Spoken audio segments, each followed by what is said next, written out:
Guys, இன்னைக்கு நாம that winter the wind ப்ளோஸோட அடுத்த பாட்டு தான் பார்க்க போறோம். இந்த செக்ரட்டரி வாங்க வேவு பார்க்கறதுக்காக டாங்னு ஒரு ஆள்கிட்ட சொல்லியிருந்தாங்கல்ல, அந்த ஆள் இப்ப பார்க்க வந்து பார்த்து பேசிட்டு இருக்கான். இவங்க ஒரு பில்டிங்க்கு கீழே தான் நிக்கிறாங்க.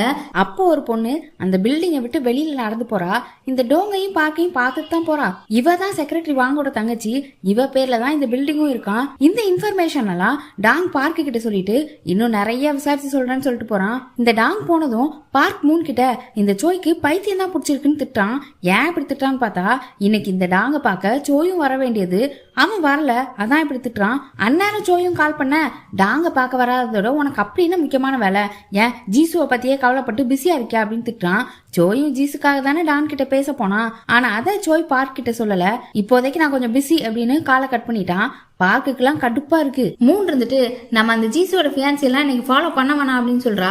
ஆனா பார்க் என்ன ஆனாலும் பிசினஸ் தான், அதை நம்ம கரெக்டா பார்க்கணும் அப்படின்னு சொல்ல, இவளும் சரி நீ போறனா நானும் வரேன் அப்படின்னு சொல்லிட்டு வண்டியில ஏறிட்டா. இந்த பக்கம் சோய் ஜீசுக்காக அவன் வீட்டு முன்னாடியே தான் நின்றுட்டு இருக்கான். எவ்வளவு நேரமா வெயிட் பண்ணிட்டு இருக்கானே தெரியல. கரெக்டா ஜீசுவும் டாக்ஸில வந்து இறங்குறா. அதே இடத்துல சோய்க்கு கொஞ்சம் பின்னாடி செக்ரட்டரி வாங்க வந்து நிக்கிறாங்க. அவங்களுக்கு அவங்களோட தங்கச்சி கால் பண்ணிருக்காங்க. அவங்கள யாரோ ஃபாலோ பண்ணிட்டு இருக்க மாதிரி இருக்கணும். ரியல் எஸ்டேட் ஆபீஸ்ல போய் இவங்களை பத்தி விசாரிச்சிருக்காங்கணும். அதோட இவங்களுக்கு இன்னொரு தங்கச்சியும் இருக்கும் போல. அவளையும் யாரோ வேவ் பாக்குறாங்க அப்படின்னு சொல்றாங்க. செக்ரட்டரி வாங்கும் சரி அதெல்லாம் ஒன்றும் பிரச்சனை இல்லை நான் பாத்துக்கிறேன் அப்படின்னு சொல்லிட்டு அப்படியே சோயை தான் பாக்குறாங்க. அவங்களுக்கு தெரிஞ்சு போச்சு சோயோட வேலை தான் போல அப்படின்னு. ஜீசு டாக்ஸியை விட்டு இறங்கி போயிட்டு இருக்கா. ஆனா சோயால எதுவுமே பேச முடியல. இப்ப இந்த செக்ரட்டரி வாங்க இருந்துட்டு சாராக்கு மெசேஜ் போட்டு விடுறாங்க, நம்ம நாளைக்கு மீட் பண்ணலாம் அப்படின்னு. இப்ப அன்னைக்கு நைட்டே பார்க்கும் மூணும் அந்த ஜீசுவோட ஃபியான்சி வீட்டு முன்னாடி போய் நின்றுட்டு இருக்காங்க. கரெக்டா ஜீசுவோட ஃபியான்சியும் வீட்டுக்கு வந்துட்டான். அவனோட கேர்ள் ஃபிரெண்ட் வருவாளா அப்படின்னு தான் வெயிட் பண்ணிட்டு இருக்காங்க. பார்க் பைக்ல இருந்து இறங்கலான்னு பார்த்தா மூணு இருந்துட்டு நம்ம இப்படியே இருக்கலாம் குளிர்து ரொம்ப அப்படின்னு சொல்லிட்டு அவனை ஹக் பண்ணிட்டு இருக்கா. அவனும் ஐ லவ் யூ சொல்றான். மூணு அதுக்கு நம்ம ஜோய்க்கு ஹெல்ப் பண்ணி முடிச்சதுக்கு அப்புறம் டேட் பண்ணலாம் அப்படின்னு சொல்றா. இவன் உடனே நான் அதுக்கப்புறம் கிராமத்து சைடு தான் போறேன், அப்பாவுக்கு வேற உடம்பு சரியில்லாம இருக்கு, நீ என் கூட சேர்ந்து வந்துரு, நம்ம ஒன்னா வாழலாம் அப்படின்னு சொல்ல, இவன் இருந்துட்டு ஆமாண்டா நான் உனக்கு ஒண்ணு கொடுத்தா நீ எல்லாத்தையும் கேளு, டேட் பண்ணலான்னு தான் சொன்னேன், என்னாலாம் கிராமத்துல இருந்து கஷ்டப்பட்டு இருக்க முடியாது அப்படின்னு சொல்லிட்டு இருக்கும் போதே அந்த ஜீசு ஃபியான்சியோட கேர்ள் ஃபிரெண்டும் வந்துடுறா. இவங்களும் அதை பாத்துறாங்க. அவங்களோட வேலை சக்சஸ் ஆயிட்டு இருக்கு அப்படின்ற சந்தோஷத்துல இப்ப ரெண்டு பேருமே கிஸ் பண்ணிக்கிறாங்க.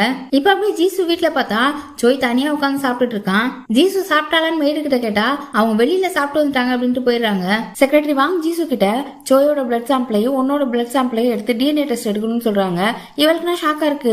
ஏன்னு கேட்கும்போது நான் இவ்வளவு நாள் டிஎன்ஏ டெஸ்ட் எல்லாம் எடுத்தா வெளியில தெரிஞ்சிடும், நம்ம கம்பெனியோட பேரு கெட்டுரும்னு நினைச்சேன், அதோட எலெக்ஷன் வேற வரப்போகுது, ஆனா இனிமே அதை பத்தி யோசிக்க வேணாம்னு எனக்கு தோணுது. அன்னைக்கு ஒரு நாள் நீ சொன்ன ஞாபகம் இருக்கா, சோயோட ஸ்மெல்ல இந்த ரூம்ல அடிக்குதுன்னு, அவன் அன்னைக்கு இங்கதான் இருந்தான், உன் லாக்கர்ல கை வச்சிருப்பான்னு நினைக்க அப்படின்னு சொல்லிடுறாங்க.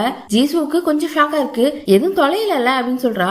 எதுவும் தொலையிலதான், இன்னும் அவனுக்கு கொஞ்ச நேரம் டைம் கிடைச்சிருந்தா கண்டிப்பா ஏதாவது எடுத்திருப்பான். எனக்கு ஆரம்பத்துல அவன் மேல டவுட் இருந்துச்சு, அதனால நான் அவனோட பொருள் ஒண்ணு வச்சு டிஎன்ஏ டெஸ்ட் பண்ணேன். ரிசல்ட்டும் நீயும் அவனும் அண்ணன் தங்கச்சும் தான் வந்துச்சு. ஆனா டாக்டர் ஏதோ ஒண்ணு சரியில்லை, நீங்க பிளட் சாம்பிள் வச்சு டிஎன்ஏ டெஸ்ட் பண்ணுங்கன்னு சொன்னாருன்னு எல்லா விஷயத்தையுமே சொல்றாங்க. ஆனா ஜீசு இருந்துட்டு எதை வேணா மாத்திரலாம், ஆனா ஞாபகங்களை நம்மளால உருவாக்க முடியாது. சோய் சின்ன வயசுல நடந்ததா அப்படி ஞாபகம் வச்சிருக்கான். அவன் என் அண்ணன் இல்லன்றதுக்கு ப்ரூஃப் இல்ல, ஆனா எனக்கு தெரியாம என் ரூமுக்கு வந்திருக்கான், அது ஏன் நான் தெரிஞ்சுக்கணும்னு சொல்ல செக்ரட்டரி வாங்க கொஞ்சம் சந்தோஷமா இருக்கு.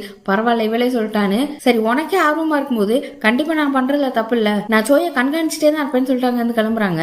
அப்ப ஜீசுக்கு அவ ஃப்ரெண்டு சூமின் இருக்கால, அவகிட்ட இருந்து கால் வருது. அவ கோவமா அந்த மாத்திரம் உனக்கு யார் கொடுத்தது என்னன்னு விசாரிக்கிறா.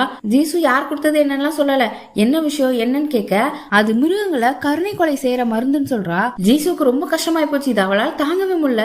சாதாரண ஆளுங்களால இதை வாங்க முடியாது, உனக்கு யார் கொடுத்தான்னு திரும்ப திரும்ப கேட்க இவ அதுக்கு பதில் சொல்ல, நீ இதை பத்தி யார்கிட்டயும் சொல்லாத தேங்க்ஸ் சொல்லிட்டு கட் பண்ணிட்டா. அவங்க வைக்க அந்நேரம் கரெக்டா சோய் அவன் ரூமுக்கு வரான். ஆனா அவன் முகம் கொடுத்தே பேசல. பரவாயில்ல நீ இன்னைக்கு நல்லா இருக்கே, இருந்தாலும் நம்ம டாக்டரை போய் பாத்துடலாமே, எனக்கு தெரிஞ்ச ஒரு டாக்டர் இருக்காங்க, அவங்க நம்ம நாட்டிலே சிறந்த டாக்டர்னு பேசிட்டு இருக்கும் போதே அவ வேக வேகமா எந்திரிச்சு கதவு கிட்ட போய் நின்று கதவை திறந்து வெளியில போ அப்படின்னு சொல்றா. இவன் என்ன பண்றதுன்னே தெரியல. அங்க இருந்து கிளம்புறான். போறதுக்கு முன்னாடி பிரெயின் டியூமர் திரும்ப வந்திருந்தா கண்டிப்பா நம்ம ஆபரேஷன் பண்ணணும்னு சொல்றான். ஆபரேஷன் பண்ணா எல்லாம் சரியாயிரும், எவ்வளவு ஈஸியா சொல்லிட்ட, உன் அக்கறைக்கு ரொம்ப நன்றி, கிளம்பு அப்படின்னு சொல்றா. இவன் நீ என் தங்கச்சியா போயிட்ட, அதனால விட்டுட்டு போறேன், இதே என் கேர்ள் ஃபிரெண்ட் மட்டும் சொல்லியிருந்தா கண்ணு பழுத்திருக்கும். சரி பரவாயில்ல, தங்கச்சின்றதுனால அமைதியா இருக்க வேண்டியிருக்குன்னு சொல்லிட்டு அவளுக்கு கண்ணத்துல கிஸ் கொடுக்க போறான். ஆனா அவன் மூஞ்ச திருப்பிக்கிட்டா. தங்கச்சிக்கு ஒரு குட் நைட் கிஸ் கொடுக்க கூடாதா அப்படின்னு சொல்ல அவ கண்டுக்கவே இல்ல. சரி ரெஸ்ட் எடு அப்படின்னு சொல்லிட்டு அங்க இருந்து கிளம்பிட்டான். இந்த பார்க்கும் மூணும் இன்னும் ஜீசு ஃபியான்சியோட வீட்டு முன்னாடி தான் நிக்கிறாங்க. ரெண்டும் நைட்டு ஃபுல்லா தூங்காம பைக்லயே உட்காந்து வேவு பார்த்துட்டு இருந்திருக்குதுங்க. அப்படி சாக்லேட் எல்லாம் சாப்பிட்டு ரொமான்ஸ் பண்ணிட்டு இருக்க கரெக்டா அந்த ஜீசுவோட ஃபியான்சியும் வீட்டை விட்டு வெளில வரான். அவன் கேர்ள் ஃபிரெண்டும் வரா. இவங்க ரெண்டு பேருமே போட்டோ வீடியோன்னு கிளிக் பண்ணிக்கிறாங்க. இப்ப நம்ம ஜீசுவை தான் கட்டுறாங்க. அவளுக்கு ஒரே யோசனையா இருக்கு. அப்ப மூணு சொன்னதெல்லாம் பத்தி யோசிச்சு பாக்குறா. உன் அண்ணன் தான் நல்லவன், இன்னொருத்தன் கெட்டவன் தானே உன் அண்ணன் சொன்னான். ஆனா அப்பெல்லாம் கிடையாது, உன் அண்ணன் தான் ஏமாத்துக்காரன், உன் அண்ணன் சரியான கேம்பிளர் அப்படி இப்படின்னு சொல்லியிருப்பால. அதெல்லாம் ஞாபகம் வருது. அதோட சோயும் சொல்லியிருப்பான்ல இன்னொரு சோயை பத்தி கேட்கும்போது அவன் என்னை ஏமாத்திட்டான் அந்த மாதிரிலாம். இதெல்லாம் பத்தி யோசிச்சுட்டு நேரம் செக்ரட்டரி வாங்கிட்ட போய் இப்ப இருக்கிறவன் என் அண்ணன் இல்லைன்னா என் உண்மையான அண்ணனுக்கு என்ன ஆச்சுன்னு கேட்க செக்ரட்டரி வாங்கி யோசிச்சு பாக்குறாங்க. அவன் இறந்துட்டான்றத ஜீசோட ஃபியான்சி தான் இவங்களுக்கு இன்ஃபார்ம் பண்ணான்ல. நானும் இன்னொரு சோய் தான் உன் அண்ணனா இருப்பான்னு நினைக்கிறேன் அப்படின்னு சொல்லும் போது அப்ப அவனை தேடுங்க, அவன் கிடைச்சிட்டான் அப்படின்னா எல்லா விஷயமும் தெரிஞ்சிட போகுதுன்னு சொல்ல செக்ரட்டரி வாங்க இன்னமும் டிஎன்ஏ டெஸ்ட் பத்தி தான் பேசுறாங்க. அது ரிஸ்க், நம்ம கம்பெனியை தானே பாதிக்கும். சிம்பிளா அவனை தேடி கண்டுபிடிக்கிறத விட்டுட்டு எதுக்கு ரிஸ்க் எடுத்துட்டு இருக்கீங்க அப்படின்னு சொல்லிட்டு அங்க இருந்து கிளம்பிட்டா. இந்த செக்ரட்டரி வாங்கும் ஏதோ ஃபைல்ஸ் தான் பாத்துட்டு இருப்பாங்க. என்ன ஆச்சுன்னு தெரியல, திருத்திட்டு முடிச்சாங்க. ஏதோ ஒரு குளறுபடி நடந்திருக்கு, அதை கண்டுபிடிச்சிருக்காங்கன்னு நினைக்கிறேன். உடனே லாயர் ஜங்குக்கு போன் பண்ணி ஹைன்சு கார்பரேஷனுக்கு என்ன ஆச்சு அப்படின்னு கேக்குறாங்க. இந்த ஹைன்சு கார்பரேஷன்றது இவங்களோட கம்பெனி தான். நானும் இப்பதான் அதை பத்தி கேள்விப்பட்டேன். ஷேர் ஹோல்டர்ஸ் எல்லாம் பேசிட்டு நான் உங்களுக்கு கால் பண்றேன்னு வச்சுட்டு அப்புறம் என்ன நினைச்சாருன்னு தெரியல. திரும்ப ஒரு ஆளுக்கு போன் பண்ணி நான் ஒரு ஃப்ரேம் கொடுத்தேன்ல அதுல உள்ள பிங்கர் பிரிண்ட் என்னன்னு பாருங்க அப்படின்னு சொல்லிடுறாரு. சோய் கூட லாக்கரை ஓபன் பண்ணும்போது ஒரு பெயிண்டிங்ல கைய வச்சான்ல, அப்ப அவனோட பிங்கர் பிரிண்ட் பட்டுச்சுல, அதை தான் எடுக்க சொல்லியிருக்காங்க. இங்க ஜீசு என்ன பண்றா அப்படின்னா அவகிட்ட டானோட விசிட்டிங் கார்டு இருந்துச்சுல அதை தேடி எடுக்கிறா. ஜீசுவோட ஃபியான்சி கூட ஒரு நாள் கொடுத்தான்ல அததான் அவ ஹேண்ட்பேக்ல உள்ளதெல்லாம் கொட்டி தடவி அப்படி தேடி எடுத்துட்டா. அப்புறம் வெளியே வந்துட்டு இருக்கும்போது கரெக்டா சோய் எங்கேயோ வெளியே போறதுக்காக கிளம்புறான்.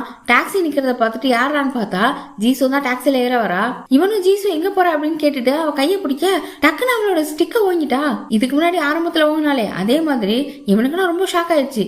இவ சாதாரணமா சாரி நான் இப்படி பண்ணிருக்க கூடாது அப்படின்னு சொல்லிட்டு கிளம்புறா. கேப் டிரைவர் அவசரப்படுத்த எனக்கு கண்ணு தெரியாது, நீங்களே பேக் சீட்டை ஓபன் பண்ணி விடுங்களேன்னு சொல்ல இவெல்லாம் கத்துறான். உனக்கு என்ன பைத்தியமா, எதுக்கு இப்ப நீ என் மேல கோவமா இருக்க, நான் சீக்கிரமா கிளம்ப போறேன், கொஞ்சம் டைம் தான் இருக்கு, நீ இப்ப விளையாண்டுட்டு இருக்காத அப்படின்னு சொல்ல சரி ஒன்னும் பிரச்சனை இல்ல பேசிக்கலாம், நான் இப்ப கொஞ்சம் வெளியில போக வேண்டியிருக்கு, நான் வந்ததுக்கு அப்புறம் பேசிக்கலாம் அப்படின்னு சொல்லிட்டு அவ பாட்டு கிளம்பிட்டா. இவனுக்கு அடுப்புல வண்டி எடுத்துட்டு கிளம்பிட்டான். இவன் அந்த கேப் டிரைவர் கிட்ட அந்த விசிட்டிங் கார்டை கொடுத்து அந்த நம்பருக்கு டயல் பண்ணி கொடுங்க அப்படின்னு கேக்குறா. அவனும் டயல் பண்ணி கொடுத்தா அந்த நான் தான் போன் அட்டன் பண்றான். இவன் நான் தான் ஜீசு, நான் சோயை பத்தி விசாரிக்க தான் கால் பண்ணேன்னு எல்லாத்தையும் சொல்ல அவன் ஒண்ணு ரொம்ப சந்தோஷம், நானே உங்களுக்கு கால் பண்ணலாம்னு நினைச்சிட்டு இருந்தேன், நீங்களே பண்ணிட்டீங்களே, நான் கொஞ்சம் பிஸியா இருக்கேன், நீங்க என் கிளப்புக்கு வாங்கலாம் பேசலாம் அப்படின்னு சொல்றான்.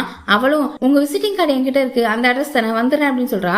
காலை கட் பண்ணதுக்கு அப்புறம் தான் பாக்குறான் 2 விசிட்டிங் கார்டு, இதை கொடுத்தறான்னு. இப்ப ஏதோ கிளப்ப வேற இடத்துக்கு மாத்திருப்பாங்க போல. ஜீசுவும் விசிட்டிங் கார்டுல இருக்கிற அட்ரஸ்க்கு வந்துட்டா. கேப் டிரைவரும் எனக்கு ஷிஃப்ட் முடிஞ்சது, அதனால என்னால உங்க கூட வர முடியாது, நீங்க இந்த பக்கம் போங்க அப்படின்னு வழியை சொல்லிட்டு அவன் பாட்டு கிளம்பிட்டான். அப்ப அவன் தடுமாறிட்டு இருக்க அங்க ஒரு பையன் வந்து நான் உங்களுக்கு ஹெல்ப் பண்ணவா அப்படின்னு கேட்டு அந்த லொகேஷனுக்கும் கூட்டு போறான். பார்த்தா அந்த இடம் பூட்டி கிடக்கு. அப்புறம் அவ திரும்ப அந்த நம்பரை அந்த பையன் கிட்ட டயல் பண்ண சொல்லி அவ பேரை சொல்லி கேட்க சொல்றான். அப்பதான் லொகேஷன் மாறின விஷயத்த சொல்லிருப்பான் போல. இந்த பையனை வண்டி பிடிச்சி தருவான்னு கேட்க இல்ல நடக்கிற தூரம்னா நான் நடந்தே போயிருவேன், கேப்ல போறதை விட எனக்கு நடக்கிறதா ஈஸின்னு சொல்ல அந்த பையனும் அவ போக வேண்டிய டைரக்ஷன்ல நிக்க வச்சு இந்த பக்கம் போங்க, அங்க போய் பக்கத்துல கேட்டீங்கனாலே சொல்லுவாங்க அப்படின்னு சொல்லி அனுப்பி வைக்கிறான். இன்னொரு பக்கம் ஜீசு ஃபியான்சியை ஃபாலோ பண்ணி 3 பார்க்கும் போட்டோ வீடியோ எல்லாம் எடுத்துட்டாங்கல்ல, அதை ஜோய் கிட்ட காட்டிட்டு இருக்காங்க. பார்க்கும் இதை வச்சு அந்த ஜீசு ஃபியான்சியை மிரட்டி காசை வாங்கிட்டு அவங்க இருந்து கிளம்பிடலாம் அப்படின்னு சொல்லிட்டு இருக்கும்போது ஜோய்க்கு மீரா கிட்ட இருந்து போன் வருது. அவளுக்கு சூமின் அந்த மாத்திரையை பத்தி சொல்லிருப்பா போல.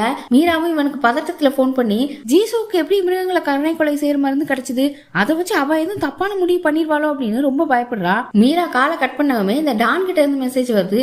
அவன் என்ன சொல்லிருக்கான் அப்படின்னா நான் உன் தங்கச்சியை கிளப்ல வச்சு மீட் பண்ண போறேன்னு மெசேஜ் பண்ணிருக்கான். இவனும் வேக வேகமா கார் எடுத்துட்டு போறான். அந்த பக்கம் ஜீசுவும் டானோட கிளப்பை தேடி வந்துட்டு இருக்கா. அப்ப அந்த கிளப்புக்கு கொஞ்சம் பக்கத்துல வரும்போது 2-3 பேர் பிளையர்ஸ் கொடுத்துட்டு இருக்காங்க. பாக்க ரவுடி பயலுக்கு மாதிரி தான் இருக்காங்க. அவங்க சத்தம் கேட்டவனவே நான் பிளாக் ஜாக் கிளப்புக்கு போகணும், எனக்கு வழி காட்டுறீங்களா அப்படின்னு கேக்குறா. இவளுக்கு கண்ணு தெரியாதுன்னு அவனுங்க ஏதோ பிளான் பண்றாங்க, வாங்க வாங்க நாங்க கூட்டிட்டு போறோம் அப்படின்னு சொல்லிட்டு கூட்டிட்டு போயிட்டு இருக்காங்க. அது ஒரு பிரிட்ஜ், அதுக்கு கீழே சோய் ஜீசுவை தேடி வந்துட்டான். அவளுக்கு கால் பண்ணி பாத்துட்டு இருக்கான். அப்பதான் தெரியுது இந்த 4 ரவுடி பசங்க ஜீசுவை கூட்டிட்டு போனாங்கல்ல, அவங்க அவ பேக பிடிங்கிட்டு அலப்பறை பண்ணிட்டு இருக்கானுங்க. அவ கெஞ்சிரா என் போனை மட்டுமா கொடுங்கடா அப்படின்னு. அப்புறம் அப்புறம் அவ வாயெல்லாம் பொத்தி ரொம்ப பாடாப்படுத்துறாங்க. கரெக்டா நேரம் சோய் வந்து அவ வாயை பொத்திருக்க மண்டையை பிடிச்சி பின்னாடி இழுத்து சோத்துல ஒரு அடி அடிச்சு அப்படியே சோத்தோட ராவிக்கிட்டு வரான். இதை பார்த்த உடனே பயத்துல அங்க இருந்து எல்லாருமே ஓடிட்டாங்க. இன்ன வரைக்கும் சோய் சவுண்ட் கொடுக்கல, அதனால ஜீசுக்கு அது சோயின்னு தெரியாது. அவங்க போனோடனே இவளும் போன் தேட ஆரம்பிக்கிறா. கீழே தடவி போனை தேடிட்டு இருக்க அந்த மாத்திரை குப்பி இருக்குல்ல அது வேற கீழே கிடக்கு, அதையும் எடுத்துட்டா. இதெல்லாமே சோய் நின்று பார்த்துட்டே தான் இருக்கான். அப்புறம் பக்கத்துல போய் உட்காந்து கையை பிடிச்சிட்டு ஜீசுன்னு கூப்பிட அப்பவே அவளுக்கு தெரிஞ்சிச்சு இது சோயின்னு. உடனே வேகமா கையை தட்டி விட்டுட்டு அங்கிருந்து போலான்னு பாக்குறா. அவன் கையை பிடிக்க பலான்னு ஒண்ணு விட்டுட்டா. கண்ணு தெரியாத பொண்ணை ஏமாத்துறதுலாம் அவ்வளவு ஈஸி இல்ல. அப்புறம் ஏன் இன்னும் என்ன உயிரோட வச்சுட்டு இருக்க, சாவடிச்சிரு, என்ன குன்னுரு அப்படின்னு கத்துறா. அவனுக்கும் அவளை எப்படி சமாதானப்படுத்தினே தெரியல. அவ அப்படியே கத்திட்டே அழ ஆரம்பிச்சிட்டா. இப்ப 4 ரவுடி பசங்க இவகிட்ட வம்பு பண்ணானுங்கல்ல, அவங்க 4 பேருமே டானோட ஆளுங்க தான் போல. யாரா அவன் நம்மள வந்து அடிச்சுட்டு போறான் அப்படின்னு ஒருத்தன் பேசிட்டு இருக்கும்போது, டேய் சோய் அவனுக்கு தெரியாதா, அவனுக்கு தெரியாம நீ இந்த ஃபீல்ட்ல என்ன இருக்க அப்படின்னு சொல்லி கேட்டுட்டு இருக்கும்போது டானோ அங்க வந்து டேய் இங்க வாங்கடா அப்படின்னு கூப்பிடுறான். அதுக்கப்புறம் என்ன ஏதாவது விசாரிச்சிருப்பான் போல. சண்டை நடந்த இடத்துக்கு போறான். சோய் ஜீசு யாரும் அங்க இல்ல.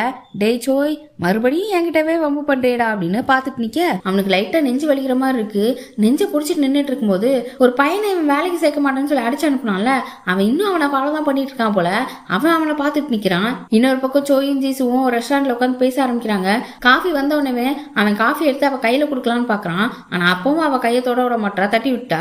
3 சொன்ன மாதிரி தான், உனக்கு பணம் தேவை அதனால தானே என்கிட்ட வந்த, இதை பத்தி எல்லாம் தெரியாம நான் உன் பேர்ல உயில எழுதி வச்சுட்டேன், உனக்கு அப்படியே த்ரில்லிங்கா இருக்கும்ல, நீ ஏன் அந்த மாத்திரை எனக்கு கொடுக்கல, என்னதான் கொள்றது ரொம்ப ஈஸி தானே, நான் ஈஸி டார்கெட் தானே, கொடுத்துருக்க வேண்டியதானே, என் அண்ணன் இருக்கான்னு நினைச்சு நான் இவ்வளவு நாள சிரிச்சு சந்தோஷமா இருந்ததெல்லாம் உனக்கு பார்க்க பாவமா தெரிஞ்சிருக்கா, என்னை பார்த்து பாவப்பட்டியா, அப்படி இல்லைன்னா நான் செத்துட்டா உன்னை கண்டுபிடிச்சிருவாங்க, நீ மாட்டி பண்றதுக்காகவா அப்படின்னு கேட்க அவன் ஒண்ணு அப்படி இல்லைன்னா எனக்கு உன்னை ரொம்ப ரொம்ப பிடிச்சிருக்குன்னு அர்த்தமா கூட இருக்கலாம், அந்த மாத்திரை என்னோடது, நான் ஒரு நாள் நாம எதுக்காக வாழ்ந்துட்டு இருக்கோம்னு யோசிச்சேன், எவ்வளவு முயற்சி பண்ணாலும் நான் எதுக்காக இன்னும் உயிரோட இருக்குன்றதே எனக்கு தெரியல, நான் செத்தா கூட யாரும் கவலைப்படுறதுக்கு ஆள் இல்ல, இப்பவே எல்லாத்தையும் முடிச்சிட்டு போலாம், என்னை புடிச்சு வைக்கிறதுக்கும் ஆள் கிடையாதுன்னு சொல்லி அவன் பேசுறதுல ரொம்ப கஷ்டப்படுறான்றது தெரியுது.